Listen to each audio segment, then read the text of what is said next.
السلام علیکم ورحمۃ اللہ وبرکاتہ نحمدہ ونصلی علی رسولہ الکریم اما بعد۔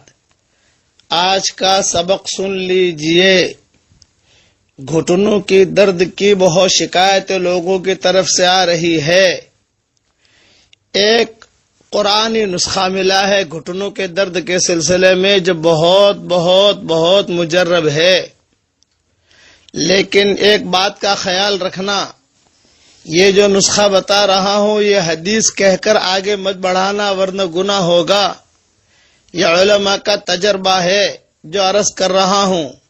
اب دھیان سے سنیے، 3 مرتبہ درود شریف پڑھ لیجئے، اور ایک آیت پڑھ رہا ہوں، وہ آیت 13 مرتبہ پڑھنی ہے۔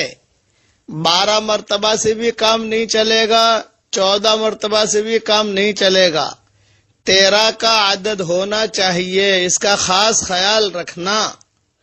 اور وہ وَبِالْحَقِّ أَنزَلْنَاهُ وَبِالْحَقِّ نَزَلَ وَمَا أَرْسَلْنَاكَ إِلَّا مُبَشِّرًا وَنَذِيرًا۔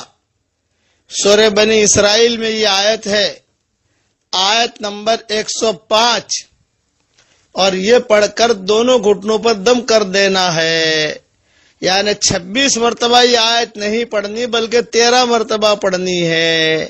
13 مرتبہ پڑھ کر داہنے گھٹنے پر دم کر دیجئے اور بائیں گھٹنے پر دم کر دیجئے، اور پھر بعد میں 3 مرتبہ درود شریف نہیں پڑھنا بلکہ 4 مرتبہ پڑھنا ہے۔ یہ فرق خبر رکھنا، شروع میں 3 مرتبہ درود شریف، آیت 13 مرتبہ پڑھنا ہے، اور بعد میں 4 مرتبہ درود شریف پڑھنا ہے۔ اور درود شریف میں کوئی بھی درود آپ کو یاد ہو وہ آپ پڑھ سکتے ہیں۔ آج سبق میں نے جلدی اس لیے دے دیا کہ کبھی جو ہے آخری رات میں مشغولیت ہو جاتی ہے، کبھی اٹھ نہیں پاتے، اس لیے چونکہ اب 12 بجے کے بعد جو ہے وقت بھی بدل جاتا ہے، اس لیے میں نے سبق دے دیا۔